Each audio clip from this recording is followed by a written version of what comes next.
Juste en sortie d'études, il y a, admettons, 3% des étudiants qui créent leur boîte. Et c'est pas du tout un problème, c'est même plutôt une bonne chose. Okay, parce que créer son entreprise, et vous attendez peut-être un autre discours de ma part, c'est quelque chose de risqué, c'est quelque chose de fatigant, c'est quelque chose qui va bouffer qui va risque de manger une partie de votre vie personnelle avec des résultats très précaires. Okay. Par contre, et c'est pour ça que c'est important que vous vous intéressiez à ces sujets, par contre, les réflexes d'un entrepreneur, le réseau que vous pouvez vous développer en participant dans ce genre de projet, la posture entrepreneuriale, ce qu'on appelle des soft skills, vous avez peut-être entendu parler de ça, hein, c'est-à-dire prendre des initiatives, savoir travailler en équipe, être créatif, être autonome, etc.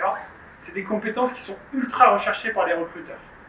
Okay, donc c'est pas la peine de se dire je fais de l'entrepreneuriat parce que je veux créer une boîte. C'est vraiment un exercice qui peut vous aider tout au long de votre carrière. Peut-être que dans 10 ou 20 ans, après une belle carrière, vous direz ben là je veux créer ma boîte et c'est le bon moment. Et c'est très bien. Peut-être que jamais vous vous direz ça et c'est très bien aussi. D'accord ? Il y en a qui ont des boulots très entrepreneuriaux en étant salariés dans une organisation. Puis je connais des entrepreneurs qui essaient de créer leur boîte mais qui n'ont pas du tout une posture entrepreneuriale. Il n'y a pas un monde noir et blanc avec d'un côté les entrepreneurs et de l'autre les salariés. Ça, c'est la première chose que je voulais vous dire.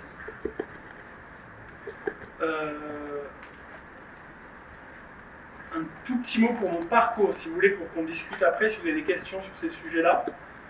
Moi, j'ai environ 10 ans d'expérience professionnelle autour de 3 grands projets, grandes aventures entrepreneuriales.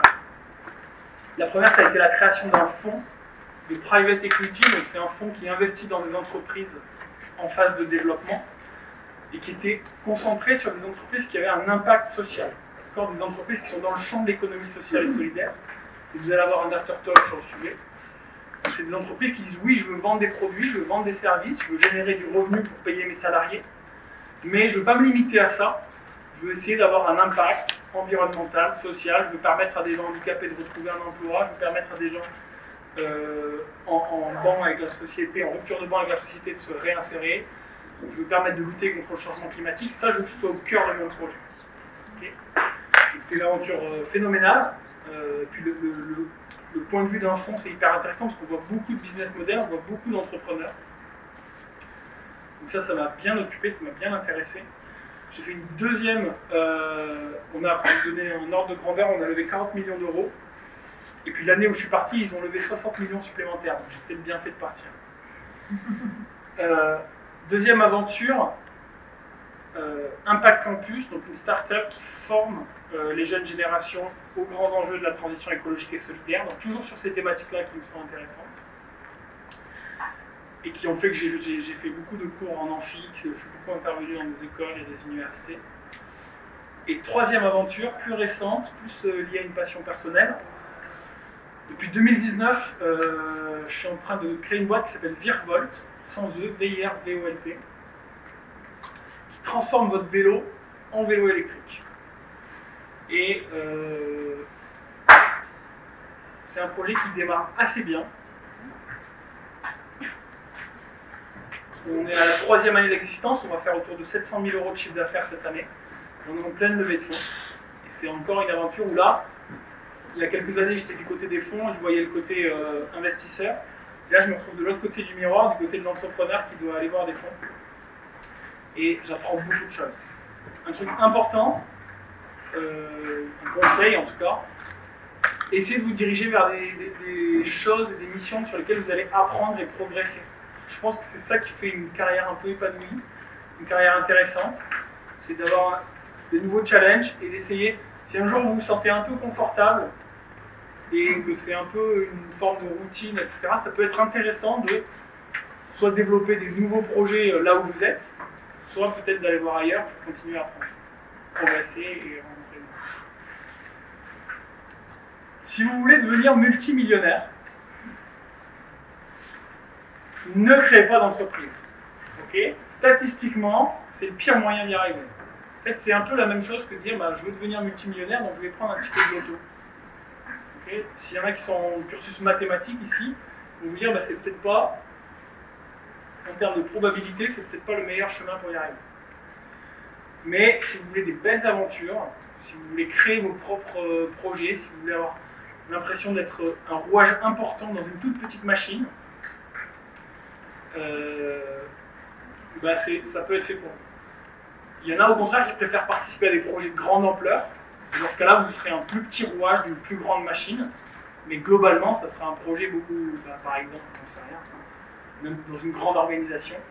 Vous allez participer à des projets internationaux, des choses qui vont mobiliser des dizaines et des centaines de personnes, qui vont avoir des budgets phénoménaux, etc. Mais vous serez un plus petit rouage. C'est un peu ce genre de questions qu'il faut se poser en début de carrière. Et si vous avez la possibilité, essayez un peu les deux. Essayez la grande organisation, essayez la plus petite organisation. Ce n'est pas le sujet pour lequel Guillaume m'a invité, mais ça me faisait plaisir de parler de ça avec vous. Et puis comme on ne peut pas me couper le micro parce que j'ai pas de micro, c'est comme ça. On peut donner un. Pardon ? On peut donner deux même. Vous m'entendez bien là-haut ou pas ? Oui. Ok. Est-ce que vous avez des remarques ou des questions là-dessus ? Voilà, donc ouais, oui. Si vous n'osez pas trop prendre la parole, n'hésitez pas à lever la main, je vais venir avec vous et j'interromprai Romain en disant « Hé Romain, il y a une question !» Voilà. N'hésitez pas, on est là pour répondre à vos questions. Oui. Pour Verbox, passer par l'idée, concevoir. Alors comment on passe de l'idée à la création d'entreprise ? Alors moi il y a un truc, c'est une petite question mais qui appelle une longue réponse, je vais essayer d'être court. L'entrepreneur, c'est pas celui qui va immatriculer une société et dire ça y est, j'ai créé une société, je suis un entrepreneur. L'entrepreneur, c'est celui qui commence à agir dans le réel. C'est-à-dire, je connais beaucoup de gens qui sont entre copains, ça fait des années qu'ils parlent d'une idée et ils agissent jamais dans le réel. Et à partir du moment où vous prenez votre téléphone, où vous attrapez quelqu'un dans la rue et vous dites j'ai cette idée, qu'est-ce que vous en pensez ? Est-ce que vous seriez client ? Est-ce que vous pouvez me recommander à quelqu'un ? À partir du moment où vous rentrez dans le réel, vous êtes déjà en train d'entreprendre. Et en fait, ça commence comme ça commence, vous dites tiens, il y a des moteurs, il y a des trucs qui existent sur Internet, ben, je vais électrifier celui de mon voisin à la montagne, j'ai un voisin qui est vieux, qui n'arrive plus à faire du vélo de route, ben, je vais lui installer un petit moteur, je vais voir comment ça marche, je vais apprendre la technique, puis je vais avoir son retour, il va me dire ben, ça marche bien, puis la batterie elle est vraiment dégueulasse, et puis blablabla. Puis je vais le faire pour moi, et puis après il y a quelqu'un il y a un ami du voisin qui va dire ben moi je suis prêt à te rémunérer pour ça, et ainsi de suite, et puis à un moment vous vous retrouvez à vendre des produits et des services. Mais il y a beaucoup de gens qui sont paralysés à l'idée de sauter le pas en disant il faut beaucoup de capitaux pour créer une boîte, il faut beaucoup de ressources, il faut prendre beaucoup de risques, etc. Tout ça c'est des conneries. Je vous invite à regarder une théorie qui est là. Pour moi, la théorie la plus intéressante dans le champ de l'entrepreneuriat, une théorie qui s'appelle l'effectuation. Et donc, effectuation, E2F, E-C-T-U-A-T-I-O-N, d'une chercheuse indienne qui s'appelle Sarasvati. Et Sarasvati, elle a fait un truc hyper intéressant. Elle a interrogé ce qu'elle appelle des experts entrepreneurs. 27. Et quand elle dit experts entrepreneurs, c'est que des mecs et quelques femmes qui ont revendu leur boîte pour plus de 100 millions de dollars. Donc on est dans un niveau là, la Ligue 1 de la Ligue 1 de la Ligue 1 de l'entrepreneuriat. On est dans le top 0,01%. Et elle a essayé de comprendre comment ils prenaient leurs décisions. Et ce qu'elle montre, c'est qu'il y a une partie de leurs décisions qu'ils ne prennent pas de la même manière que nous. Nous, on prend des décisions de manière causale. C'est-à-dire, ça j'aime bien le dire quand j'ai des futurs ingénieurs dans la salle, je dis j'ai un objectif, j'ai un plan, j'ai un programme, je veux aller jusqu'à la porte là-haut. Donc ça c'est mon objectif, je vais analyser la pièce, me dire bon ben si je passe à travers l'étape ça va être dur, ça va être fatigant, j'ai 3 escaliers qui peuvent m'amener à cette porte-là, je vais de tête essayer de mesurer le chemin le plus court, je vais planifier, je vais dire il faut d'abord que je descende de cette estrade, peut-être qu'il vaut mieux que je descende par l'escalier pour ne pas me casser une cheville, ensuite je vais monter par l'escalier du milieu qui me semble être le plus proche, le plus rapide, je vais faire attention à ne pas renverser la caméra et je vais arriver là-bas. D'accord ? Ça c'est un raisonnement causal, on se fixe un objectif et ensuite on trouve les étapes pour y aller. Et dans le cadre de l'entrepreneuriat, ça peut tout de suite devenir hyper handicapant, hyper bloquant. Vous vous dites, bah, moi je veux arriver là, puis c'est une montagne, quoi. Il me faut 100 000 euros ou 500 000 euros pour mon prototype, il me faut des clients, il me faut des investisseurs, il me faut des salariés, il me faut une techno, il me faut un brevet, il me faut machin, je vois pas comment je peux y arriver, c'est insurmontable. Bah, ces entrepreneurs-là, il y a une partie des décisions qu'ils prennent qui ne sont pas de manière causale, c'est ce qu'elle appelle la manière effectuelle. Dit, bah, je suis là. On dire, j'ai pas, je sais que j'ai envie d'aller quelque part, je ne vais pas rester là où je suis, d'accord? Mais je vais regarder qu'est-ce que j'ai à m'apporter. Ok? Bah, à m'apporter, là j'ai une télécommande, donc je peux peut-être passer quelques slides. Puis je connais Guillaume. Et Guillaume, je sais qu'il a un espace de coworking, et peut-être qu'il peut me proposer le temps d'une heure que j'aille dans son espace de coworking. Puis là-bas, je vais peut-être rencontrer quelqu'un qui va avoir un Airbnb, qui va me proposer d'aller chez lui ce soir. Et c'est ces petits pas-là qui vont m'emmener quelque part. C'est clair que j'arriverai pas là où j'arriverai pas à la sortie de secours, parce que ça c'est inatteignable pour moi et c'est pas l'objectif. Mais je vais aller très très loin, juste en faisant avec des ressources à proximité. Okay, c'est quoi votre réseau personnel aujourd'hui? Que font vos parents, que font vos cousins, que font vos amis, que font vos camarades de classe? C'est quoi les quelques compétences que vous avez acquises? C'est quoi les quelques ressources que vous avez en main? C'est quoi? Et ça peut être, bah, je veux être dans l'industrie spatiale. Ici, à Toulouse, on a souvent des jeunes qui ont des projets de fusée. Okay, ce qui est bien, mais entre être étudiant et pouvoir lancer une fusée, il y a un peu de chemin. Et je leur dis, bah, déjà, commencez à montrer que vous êtes expert sur le sujet des petits satellites. Donc, commencez par lancer un blog. Okay, puis dans ce blog-là, vous faites intervenir vos profs. Et puis peut-être vous pouvez faire un événement. Et à cet événement, vous allez peut-être rencontrer quelqu'un qui va. Et c'est comme ça qu'on avance. C'est la meilleure manière pour moi d'avancer comme un entrepreneur. C'est pas de dire, je suis dans ma tour d'ivoire, je planifie un truc magnifique avec une techno révolutionnaire, mais la marche elle est trop haute, et puis je suis qu'un jeune étudiant, et puis j'ai pas 3 millions d'euros sur le compte bancaire, donc je peux pas le faire. Ça, c'est la meilleure manière de rien faire. Par contre, vous pouvez raconter aux copains en soirée que vous avez une super idée, que vous êtes un entrepreneur dans l'âme et tout, ça c'est assez cool, mais ça vous amènera nulle part. Donc, vraiment, la bonne manière, c'est vous sortez, vous regardez autour de vous, j'ai quoi dans mon frigo, qu'est-ce que je peux cuisiner avec ce que j'ai dans mon frigo. Okay, vous n'allez pas faire la tour d'argent ou le Meurice le premier soir, mais peut-être un jour. Moi j'adore l'effectuation, tout ça, on me lance, on parle toute la soirée de ça si vous voulez. Il y a 6 principes, vous regarderez, les 6 principes, moi c'est toute ma vie. Tout ce qu'elles disent, je le vois tous les jours et je le comprends tous les jours.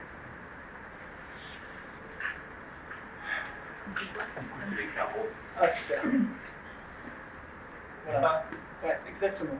Donc je m'en suis farci des théories sur l'entrepreneuriat parce que j'ai fait une thèse en gestion sur l'entrepreneuriat.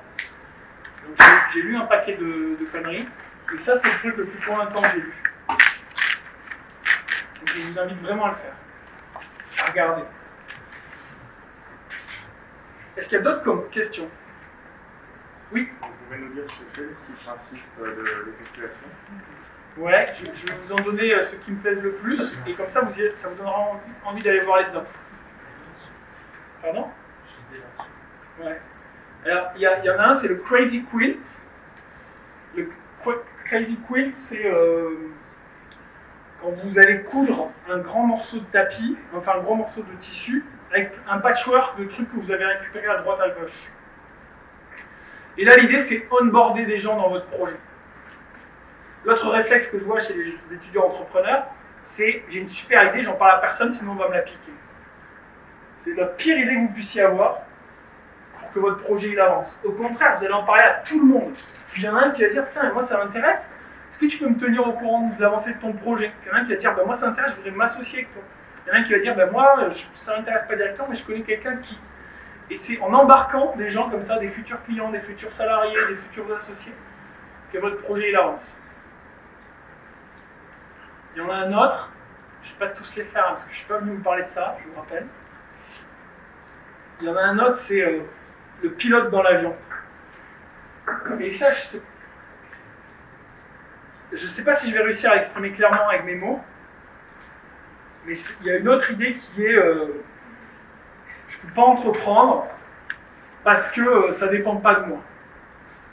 C'est-à-dire, je dois faire des cours parce qu'on me demande des cours, puis je dois faire ça parce que les futurs employeurs ils me demandent ça, et puis mes parents ils me demandent ça, et en fait, le pilote dans l'avion, c'est de dire non, tout ce que vous faites, c'est vous qui êtes aux manettes. Ok? Si je veux me mettre debout sur ce bureau, me mettre à poil et faire du French cancan, je peux. Il y a des conséquences. Ok? Je suis très mauvais en French cancan. Mais c'est hyper rassurant et c'est hyper, même dans un contexte où il y a beaucoup de chômage, où il y a une crise, où on a tous des difficultés, où il faut joindre les deux bouts à la fin du mois, etc. Se dire, on est en prise quand même sur ce qu'on fait. Et on a les clés en main pour faire. Rien ne vous empêche aujourd'hui de faire une recherche sur Internet et d'écrire à Xavier Niel. Ça ne veut pas dire qu'il va vous répondre, mais rien ne vous empêche de tester des trucs. À l'audace, totalement. Sur un malentendu. Il y en a plein, ça passe. Exactement. Ça vous empêche de faire une longue recherche, de trouver où il habite et d'aller foutre une tente devant sa maison avec un panneau avec écrit « Je bougerai le jour où vous m'avez accordé 15 minutes d'entretien ». Pardon? On peut rester longtemps devant. Ouais, mais alors, je suis désolé Xavier, c'est vraiment l'exemple du bateau que vous entendez dans toutes les conférences de start-up, mais c'est un mec qui est connu pour répondre à tous les mails qu'il reçoit. Et la légende dit qu'il reçoit 1000 mails par jour, et il répond à tout. C'est pas très compliqué d'avoir son adresse mail. Vous me dites, bah voilà, j'ai cette idée, qu'est-ce que t'en penses? Faites court, quoi.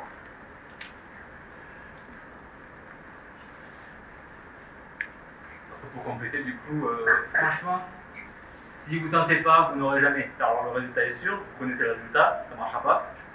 Il y aura plein de fois où ça ne va pas marcher, mais à un moment, il y aura quelqu'un qui dira « Ah tiens, pourquoi pas ?»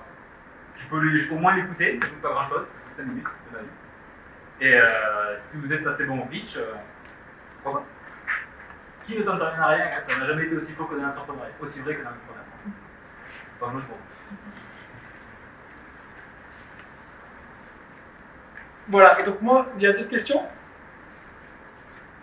Donc la journée, je m'occupe de cette start-up dont je vous ai parlé, et le soir et le week-end, j'anime un programme qui s'appelle Les Entrepreneurs. Et dans les deux cas, en fait, à la fois sur les Entrepreneurs, on cherche quelqu'un en alternance, et sur ma start-up, il y a aussi potentiellement, en fonction de ce que vous avez envie de faire, peut-être, pourquoi pas, une offre de stage ou d'alternance. Donc, et c'est pour ça que je vous disais tout à l'heure, n'hésitez pas à m'écrire. Faites court. Si vous voulez être entendu dans le monde, il faut être court et impactant. Si vous faites des pavés, les gens n'ont pas le temps de vous lire. Tout le monde a beaucoup trop de travail. Ok, donc les Entrepreneurs, c'est un programme pour des gens qui se disent, pour des jeunes, il faut être jeune, je suis désolé, il faut avoir moins de 30 ans, et il faut se dire, j'ai envie d'expérimenter l'entrepreneuriat. J'ai envie de le faire et je suis prêt à m'engager pour tester le truc. J'ai une idée ou j'ai pas d'idée, peu importe. Et ce programme-là, qui court de novembre à mars chaque année, donc vous pouvez dire, je ne me sens pas prêt cette année, je vais le faire l'année prochaine, ou alors au contraire, c'est la bonne année.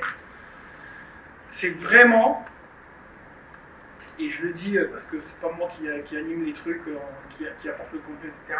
C'est vraiment un programme d'excellence.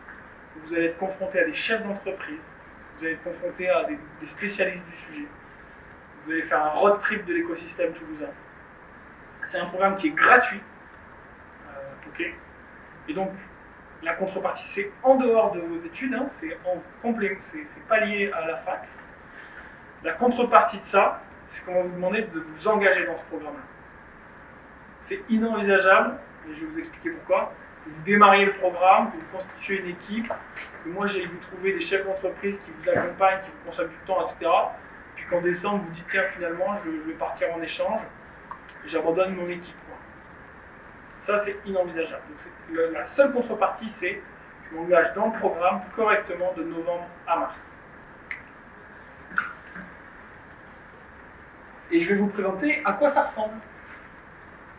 Donc c'est ce que vous devez retenir, c'est un projet terrain et concret. Okay, il va y avoir très peu de théorie, vous allez être en équipe, pluridisciplinaire, vous allez bosser sur un projet de création d'entreprise réel.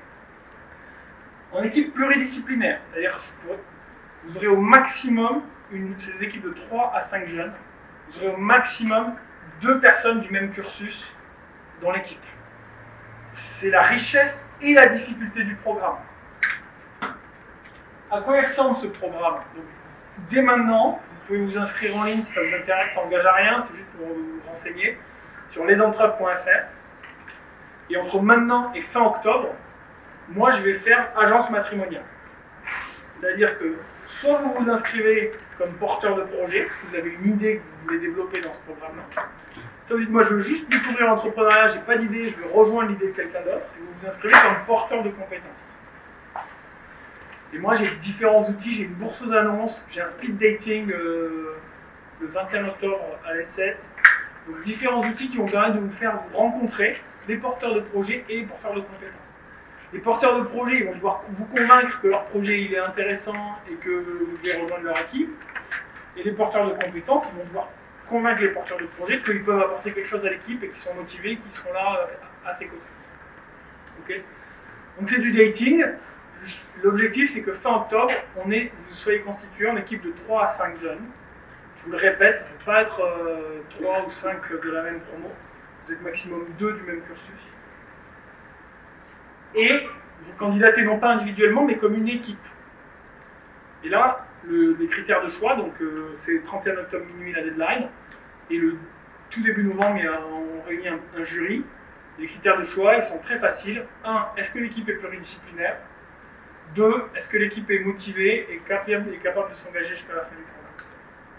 Le reste, on le verra plus tard. Votre idée, elle peut être nulle, mais c'est pas grave, ça fait partie du programme, elle va évoluer nécessairement. Donc il y a une sélection. La plupart des projets sont sélectionnés, sauf si vous ne respectez pas ces 2 critères de diversité et motivation. Et donc ça nous amène au lancement du programme en novembre, soirée de lancement le 17 novembre. On fait un bel événement à la Banque Populaire à Palma. Et la marraine de la promotion cette année, c'est Nadia Pelfig, la vice-présidente de la région Occitanie, qui est une femme extraordinaire. Et donc là commence le programme.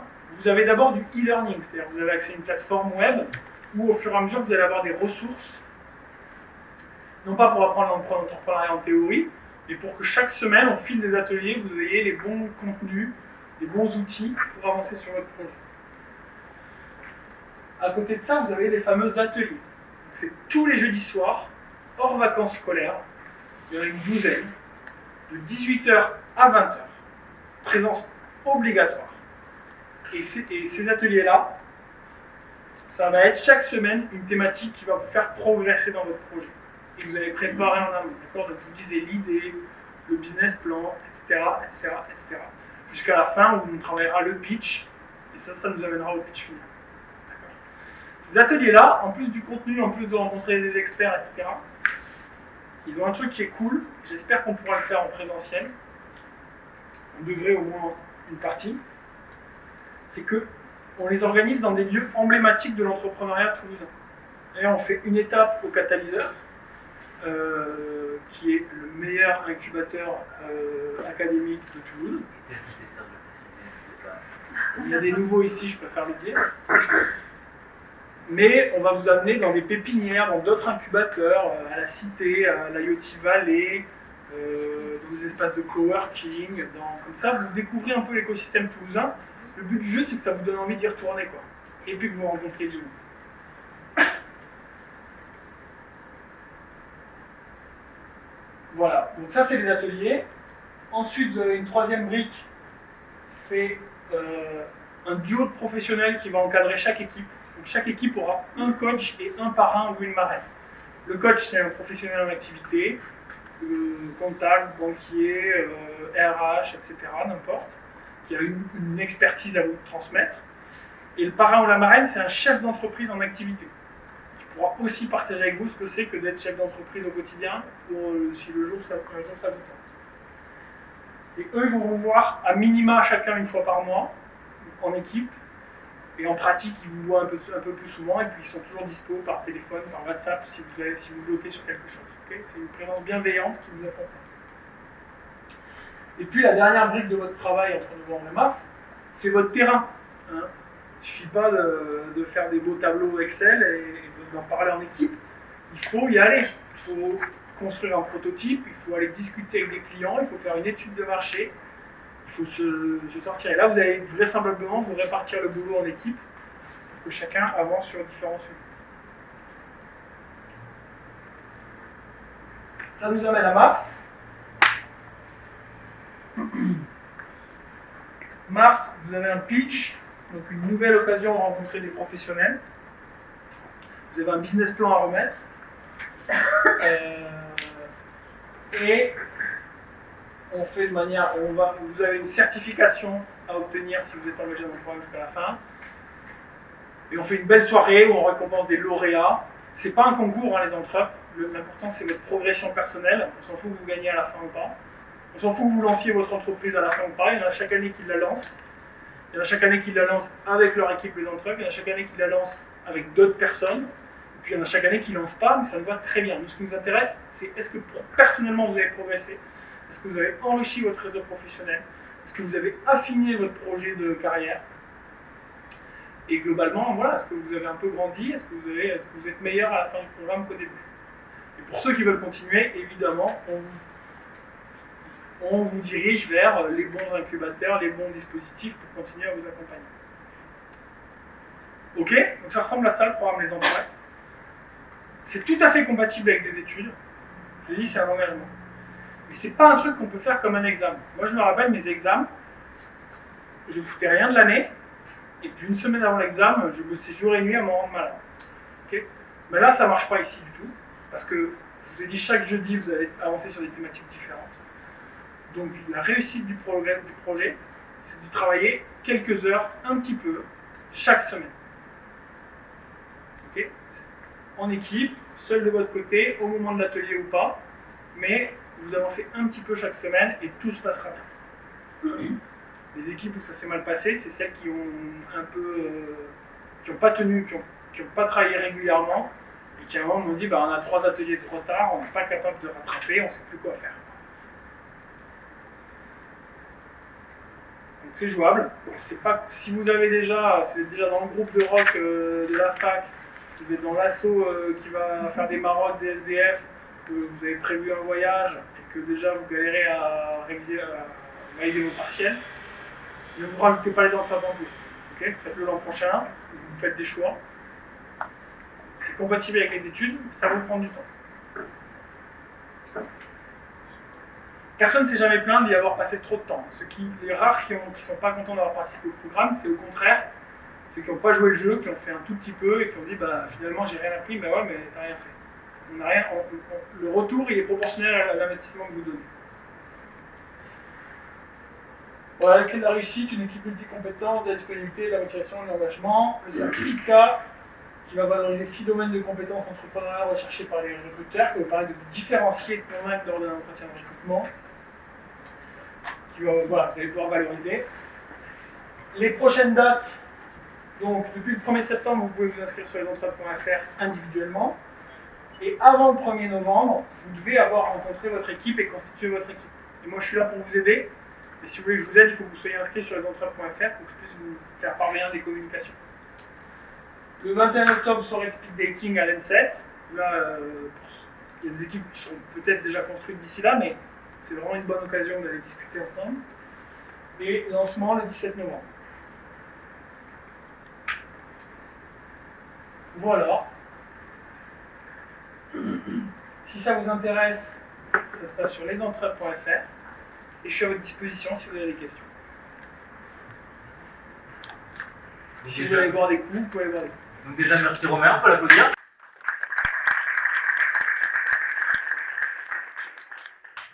On peut commencer les questions avant de boire des coups? Ou alors si vous avez de quoi boire des coups ici, mais bon, c'est un peu compliqué. Qui a des questions?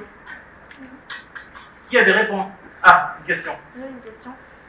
Quand on fait ce programme, est-ce que c'est plus conseillé de le faire en fin d'études ou par exemple on peut le faire en L1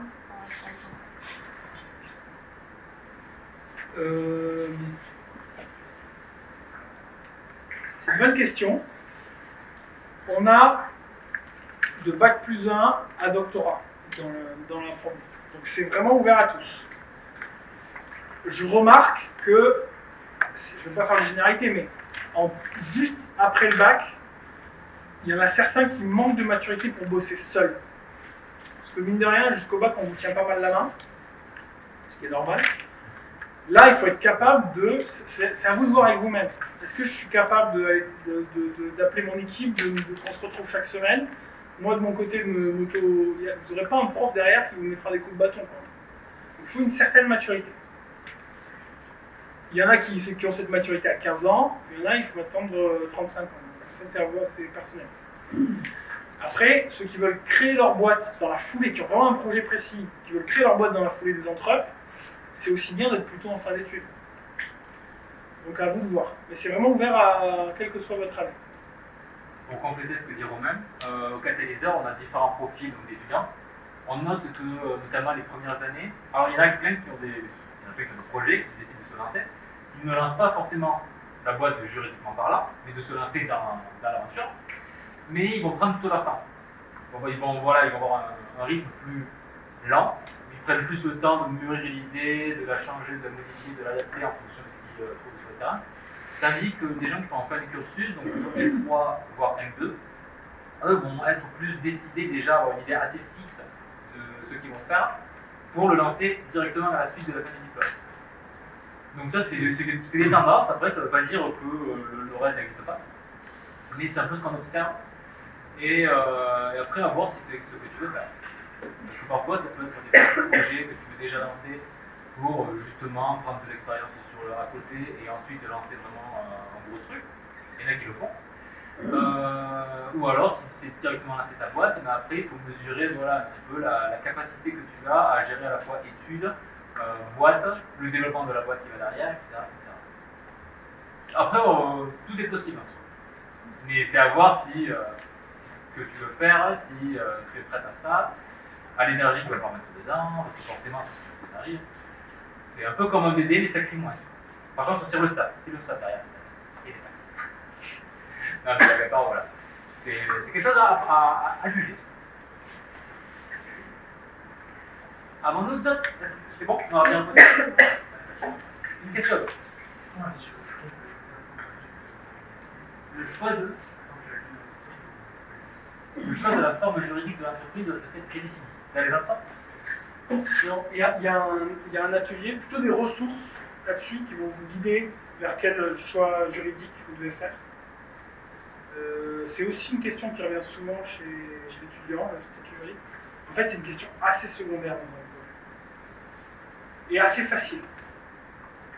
Une fois, ce qui est dur, c'est d'avoir un bon business model, d'avoir une idée, d'avoir comment servir les clients, etc. Le statut juridique, il découle de ça assez naturellement. En général, voilà, tu vas observer en fait que ta boîte elle va avoir un certain type, on va dire. Et en fait, les statuts juridiques sont faits exprès pour correspondre à certains types de boîtes et avoir certaines facilités. Donc il y a des gros mots comme SAS, SARL, micro-entreprise, etc. Là, ça ne veut rien dire. Mais en fait, une fois qu'on se penche un peu sur la question, et surtout avec des gens comme Romain qui connaissent bien le domaine, ils vont être capables de vous répondre assez facilement en disant ah oui, mais c'est évident en fait, c'est ça. Et du coup, on va pouvoir vous expliquer mais pourquoi, qu'est-ce que ça prend en compte, quels sont les avantages par rapport à un autre, tout ça, etc. Donc du coup, c'est pas obligé, et c'est plutôt une question secondaire. Mais qui est traitée dans le programme. Qui est assez facile. C'est bon? Avons-nous d'autres questions? Je gratte les cheveux. C'est pas quelqu'un qui lève un petit peu la main. Bon. Alors du coup aussi, Romain a parlé donc voilà que c'est pas, c'est pas soit les intrapes soit les études, c'est les deux. Le catalyseur c'est pareil, c'est pas soit les intrapes soit le catalyseur. Nous ce qu'on fait souvent c'est qu'on revoit un petit peu ce que vous avez fait justement avec les intrapes ou d'autres structures qui peuvent vous accompagner. Et alors, on l'approfondit derrière. Et après on essaie justement de travailler en synergie. Si vous nous dites que par exemple vous faites un atelier sur le business model, donc c'est comment votre boîte va fonctionner, facturer, quel va votre offre de service, etc. Ben nous, on ne va pas le faire juste avant. Parce que ça va être bête que vous ayez à le refaire 2 fois, vous allez juste vous ennuyer sinon. Donc nous, on va faire en sorte que vous le fassiez avec Romain. Et ensuite, derrière, on va le vérifier, on va passer beaucoup moins de temps, on va juste le challenger, voir si ça a bien tout pris en compte, si ça va bien. Et après, on va continuer sur le reste. Voilà, donc vous pouvez très bien faire les deux, il n'y a aucun problème. Nous, on travaille en synergie, comme là, justement. Pas de problème par rapport à ça. Et tant que je vous ai sous la main, comme l'a dit Romain, il vous amène voir un peu tous les lieux emblématiques de l'écosystème toulousain.